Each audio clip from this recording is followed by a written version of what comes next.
Good morning, good evening, good afternoon, wherever it is that you are and wherever you may be. Thank you very much for making us a part of your day. I am Brad Franklin, creative content writer here in Chesterfield, and I'm very glad to tell you that Chesterfield Behind the Mic is on the air once again. We are working our way through the various magisterial districts with the various members of the Board of Supervisors. We've gotten through 2 at this point. I'm happy to welcome Chris Winslow from the Clover Hill District back to the podcast. Sir, how are you? Brad, thank you for having me. And I have to say before we start, I always comment on the bumper music, and I absolutely love it. And I kind of want to interview the woman who comes in and goes, "Oh, like, is that all she was brought in for? Is this just part of a song? Is there like a whole thing that we're missing with this?" Anyway. You know what I think we should do is that on the next sort of like anniversary podcast, we can break down, because like if you find these kinds of things when you buy things like that, where you buy rights to it, and they have like all these different versions of it. Yeah. So I should share that with you. I think you'd very much enjoy it. Yeah, I do. I want to see that. Obviously, it's been a long time.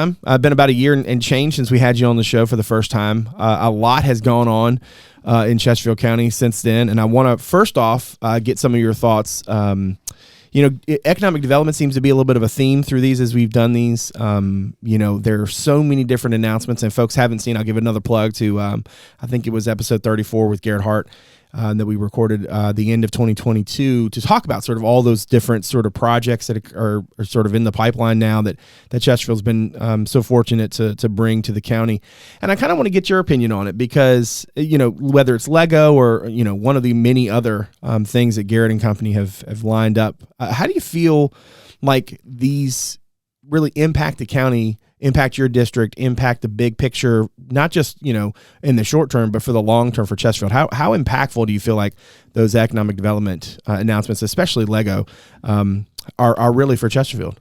I mean, honestly, it's bigger than either one of us can describe in the English language, because you have so many ripple effects from major investments like this. When Lego comes to town and says, "Hey, I'm going to invest $1 billion in a new plant. Right. I'm going to bring you 1,761 jobs in one punch." Right. That you automatically think, oh my goodness, well, those are just numbers. But then think about each one of those jobs as a family and supporting those families, and then those families making other investments either in their homes or rental properties or other businesses, and the ripple effects just go and go and go. So yes, while these are all located in Meadowville in Mr. Ingles District, Bermuda, they have ripple effects not only throughout the county, throughout the region, and throughout the state. I mean, there's no question that this was not only the number one deal in the Commonwealth last year, but as reported, the number one deal in the South. Right. And so everyone, economic development directors, boards of supervisors, economic development authority members from around the South, from around the country, were drooling over that announcement, and still are, of course. So we're just getting started, and of course, groundbreaking is coming up here. Right. So the excitement is just there, and what I love about Lego in particular is that they are so excited about working with our school system. They're so excited about what Legos do for children's development and their brains, and helping them become, folks who can put things together and take them apart and ask questions. And isn't that what life is all about? And problem solving, and all the challenges that we have in America today require these sorts of skills. And so they've reached out to the school system. We have tried to make those meetings happen. But then, you mentioned Civica, which is the pharmaceutical plant that's going into Petersburg. We get the lab in Chesterfield. And then, Plenty, of course, this vertical farm, which is just, I think it's the world's largest vertical farm down there, growing strawberries, growing salads. Some people always ask about marijuana. They're not growing marijuana. I just want to put that out there. But all of these things are going to have those similar impacts. And so, yes, that stretches into Clover Hill. It stretches into Midlothian. It stretches into Dale and Matoaca. And so, I don't know how we can say it other than these jobs and these opportunities create a tax base for the county that we will feed off of for decades and decades to come. Yeah. It will only strengthen our ability to provide not only good services, but enhance services to our population over time. Right. And you got the mix right because, Lego is not just a beloved brand the world over. And this is not just, it's not just that this is their first plant in the United States or North America. It's that they're also both the piece of the tax base, the revenue that's going to come from the plant, but also the potential jobs that are going to be created here that obviously will go, in large part, to folks who are looking for positions exactly like that, right? If we look at the numbers, we look at the statistics of kids coming out of, public schools, whether that's in Chesterfield or wherever, and a lot of those kids want to have jobs exactly like this, right? They want to come out of college, having jobs like this. And we think of, advanced manufacturing positions differently in this day and age than we did in the old days. And I can imagine from both a tax revenue piece and in terms of, job opportunities and growth, that this type of development is exactly the kind of thing as somebody who, sits on a board of supervisors, cares deeply about what the county does and what kind of future the county has. I mean, I can't imagine many folks in your position that wouldn't want a partner like Lego, a partner like Civica, a partner like Plenty to come in and do business in your county. Well, and you touch on something there, which is the spin-off businesses, the businesses that the Legos and the Plenties and the Civicas are going to want to use to employ to achieve their mission, right? And so we've already seen some of that in the county. Overall, Turner Road, we've got a job opportunity that's popped up, and there will be others that come along to serve these businesses. So already you're starting to see that, but I mean we're at the tip of this golden iceberg in the county, and I'm really looking forward to it. Yeah. Now I should mention as we record this, it's Friday, March the 31st. As we record, the episode is scheduled to drop on Wednesday the 12th, which is the day before the planned kind of groundbreaking event for Lego. It's also after you as the Board of Supervisors will vote formally on the budget and the CIP and the tax rate and all that fun stuff, what is to us at least next week. And I kind of want to get into the budget a little bit. I want to mention again, just plug episodes 40 and 41 if folks still have questions about it. Obviously, you had a chance, all of you on the board have had a chance recently to have your community meetings on the budget to hear from folks. And it seems like from the gist is that a lot of folks had questions about schools and about funding, per pupil spending, that kind of thing. I'm curious to get your opinion on how you would kind of assess the way that the county has funded schools in the last few budgets and what kind of stands out to you about the county's approach thus far. Sure. No, I think school funding is extremely important topic. It always is in Chesterfield County. We prioritize our schools, and we have been trying to do a couple of things. One is build additional schools because we have a growing school population where, frankly, we've been, even through COVID, one of the few school divisions that has had a growth in that student population. Right. And so we know we have to add capacity, and we've been working very hard to complete the last bond referendum to add additional capacities, build new schools instead of just rehabbing old schools. And that decision was made, and that was another $100 million and really had a key impact. But as we look ahead, we know we have additional capacities. The Tomahawk Creek Middle School, they are cutting down trees for as we speak, and that's out there in the Upper Magnolia zoning case and development out there. So that's extremely important to relieve the student population at Tomahawk Creek. I know lots and lots of teachers at Tomahawk Creek and administrators, hello out there, are very much anticipating the opening of that school. And so you have this sort of capital component, and then you have the labor component. And frankly, if not only just this year, but if you look at the last several years of budgets in Chesterfield County, it has been the year of the employee times 3. As we've seen lots of people exit the workplace and this increased competition for skilled labor. And that means teachers, it means police officers, it means firefighters, it means librarians, it means everyone. And so we've seen an effort through multiple pay plans paid for by the Board of Supervisors and then funded to meet these challenges and to not lose great people to either nearby jurisdictions or frankly other states or frankly other careers. Right.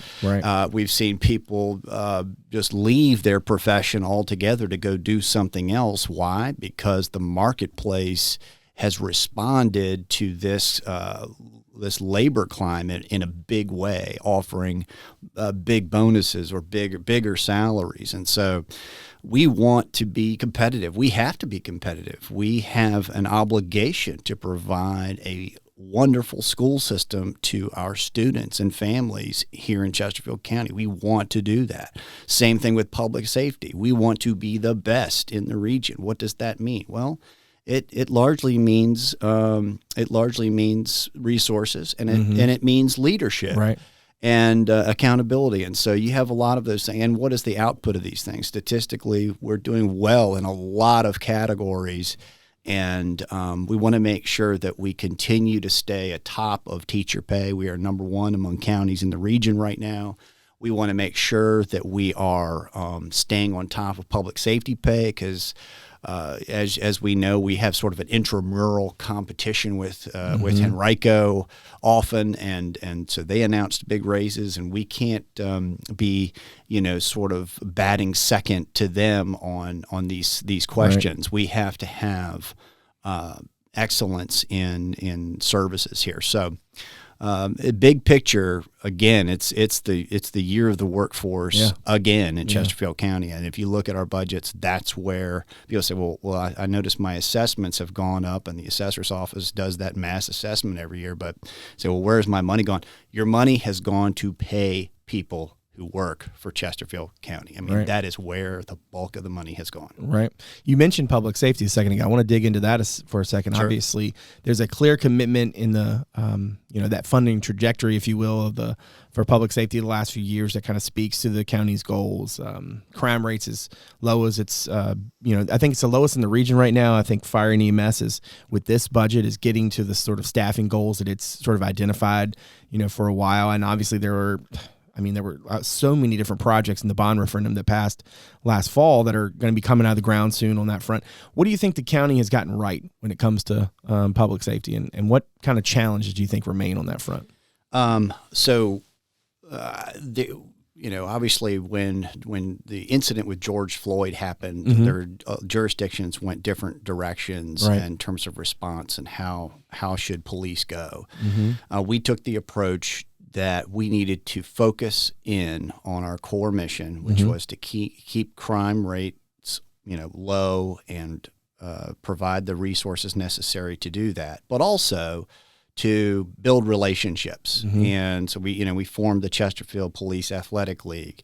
We started getting out there more in the community, talking with people, giving people opportunities for feedback, and then working that into what we needed to do from a community policing standpoint. It's very important that people have trust and have faith in our mission. Right. And so that's part of this for me is taking that on with a seriousness and a purposefulness that is unsurpassed in the region, because fundamentally it's an incredibly hard thing to do, to be a police officer and to go out there and do this in 2023 America. And there's a professional way to do it.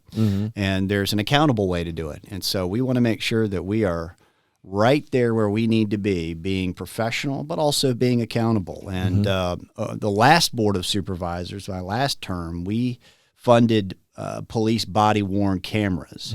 And to me, that is the single most important investment in public safety that we've seen in generations. Why? Because it records everything and all of the interactions, and allows someone who's in that position of providing accountability to go back and say, okay, well, this was done correctly. This may, was not, or this could have been done better. So it could offer training opportunities, or it could offer us a glimpse into, police officers who maybe need to be counseled out or moved to somewhere else. So, but all in all, we've been pleased with what we've seen, and the training is good, and I would recommend the Citizens Police Academy to anyone. That will change your perspective. I don't care who you are. It will change your perspective about modern day policing and what the profession is up against. So anyway, I think we're doing very well in that department with fire stations coming up in Magnolia Green and most recently here in Midlothian. Yes, it is a beautiful station. I wanted to move in. It's so nice looking. You know, you could walk into the kitchen and you're like, wow, this is what is this? Is this a fire station? Anyway, so they're doing well over there, and they've got lots of room, which is good because we're a growing county. They're going to need the room. Right. All of the fire stations that are being built are expandable by bays, and they could just blow out a wall. And if they need to do that over time, they can do that. They've designed it purposefully to do that. But what these new stations have provided is opportunities for equipment that is now needed with modern housing to be readily available in the case of an emergency or fire. They've allowed us to have a bigger footprint, which means a smaller response time when things go awry. And all in all, I think that's what we've seen is shrinking response times. And we're just going to have to keep our eyeball on it. We have, as you mentioned, more stations, fire stations, and actually some police stations in the Bond River as well, to make sure we are growing our footprint, we are shrinking our response times, we're keeping ourselves adequately staffed. I think we have 36 positions going into the fire department. Yep. So that's going to make a big impact in mandatory overtime, which we've heard about for a number of years. And have tried to be, put together a plan to be responsive with, but it's 36 positions, and then I think we'll see those drop in January. Yeah. Now, you mentioned footprint. Let's talk a little bit about transportation. This budget includes something that I can't remember seeing, which is the locality sort of funding a phase one of a major sort of project. And there's obviously a lot more to transportation, not just in terms of the county, but in the bigger picture going forward than just this one budget. But there's obviously lots of projects in the pipeline sort of across the county these days, specifically in your district. I know there's 360 and 288. There's the extension of Woolridge Road. And I'm just curious, in your point of view, how important these sorts of projects are and how much relief you're expecting for folks to get from them down the road. I'm glad you mentioned it because it's a big topic right now, and Clover Hill is carrying the load on a lot of these projects in terms of where a lot of the activity is. But people don't realize that the Virginia Department of Transportation controls our roads in Chesterfield County. We are the second largest secondary road system in the Commonwealth, and when something needs to be fixed, when a pothole needs to be patched, when a piece of pavement comes undone, we have to place a call to them and say, hey, would you please send down a crew and help us with this because it needs to be done. Now, I would love it, honestly, Brett, if I could just snap my fingers and just send a crew out there, but we just don't have that authority from the state. Henrico does, which is a whole nother episode. Let's do a podcast on that, and we'll get all 5 of the board members on here, and anyway, we'll have a nice. I was gonna say, that's one of those episodes I just put the microphones up and I just sit over here with my popcorn. Yeah, right. Yeah, exactly. Yeah. So with that said, lots of activity at 288 and 360, and we have a streamlined Chesterfield website, which I would direct anyone to look at all the projects we have there at 288, 360. But this summer, you'll see an additional lane coming off 288 South onto 360 West. You'll see the Commonwealth Connector get started, which is that connector road down to Bailey Bridge Road, which we think will take anywhere from 25 to 35% of the traffic that is currently at the 288 360 interchange and move it down to Commonwealth, the next one, which, glory be, that will be hopefully helpful to a lot of people trying to traverse that area. Absolutely.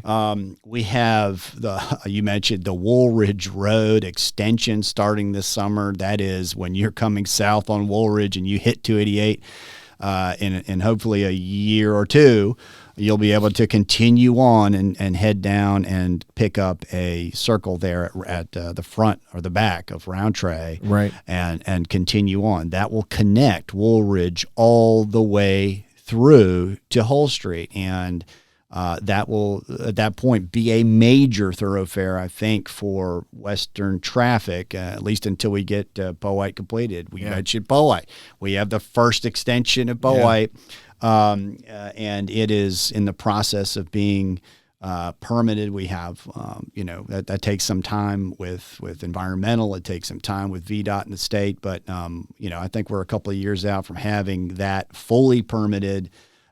We have it partially funded, and so we have a plan to get this to Woolridge. We'll have a diverging diamond interchange at Charter Colony, and then an interchange at Woolridge. And so you will be able to connect onto Powhite from two major roads, and get traffic in, get traffic out. And that's what people want. They want interconnectivity. It just makes sense to do that. And let me mention one final project in this area, and that is I have been hammering for 6-7 years since we started working on the lake zoning case out there across the street from River City Sportsplex about having an interchange, or at least having the ability to get off of 288 and onto Genito West there, because it would certainly alleviate some traffic on 288 in the evening and peak hours.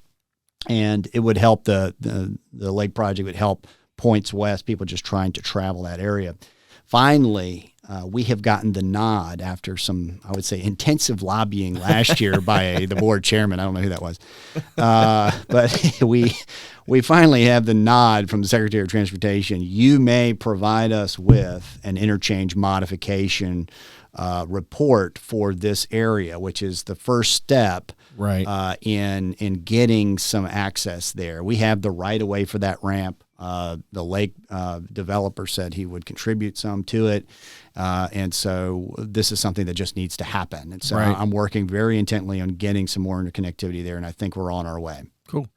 Before we wrap up, I want to just give you a chance to see if there's anything else that you'd like to sort of mention, anything else going on in your district, anything else that you think is worth sort of highlighting before we wrap up. Oh, sure. I think parks is a big topic, and it's something that I'm very passionate about. I think we've seen our sort of a return to the outdoors during COVID, but even beyond that, we have been working very hard to invest. So one of those major initiatives has been to try to get more out of what we already own in the county. And at Swift Creek Middle School, for instance, we saw the opportunity to partner with schools to help them fix up their track. They had never hosted a track meet until about a week ago. Interesting. And so we've revamped their track. We have placed lights in the backfield so that practices, football practice, whatever it is, can go on into the evening hours now. And made a lot of improvements to get more citizen utility out of certain spaces. And so Swift Creek Middle School is a good example of that with the track facility upgrades. River City, of course, the bond referendum, you saw 4 additional fields get added to that. So those are in process over the next year. We are completely revamping Clarendon Park, which is a smaller pocket park in the neighborhood of Clarendon. But really just needed some love, and I went out there and said, oh my. So we are putting lots of effort into that.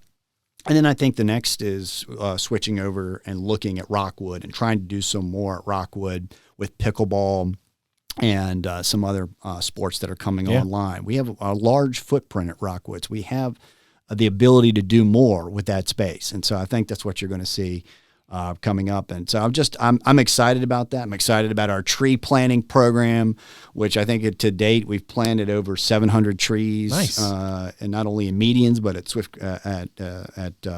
River City and other places in the district. So we're always looking for places to put trees and have sort of a tree replacement program, because we do know that as some development comes on, we do have an obligation to keep planting, right? And that's what we want to do. Good deal. Well, Chris, thank you very much for coming back on the podcast. It was good to have you back, and we'll talk to you down the road. Brad, thank you. It was awesome, as usual. Let's hear some of that good bumper music. I'm very glad that you enjoy it so much. Thank you. All right, now make sure you check us out on social media. On Twitter, it's at Chesterfield VA, and on Instagram, it's Chesterfield Virginia, all one word. And on Facebook, you can check out our podcast page. Just search Chesterfield Behind the Mic. Make sure to like that page so you can keep up with us as we go forward. Now, let me tell you about all the ways you can check us out. You can watch us on our YouTube channel, as well as on our website at chesterfield.gov/podcast. An audio-only version of the show is available there, as well as on Apple Podcasts, Spotify, Google Podcasts, Overcast, and a whole host of other services.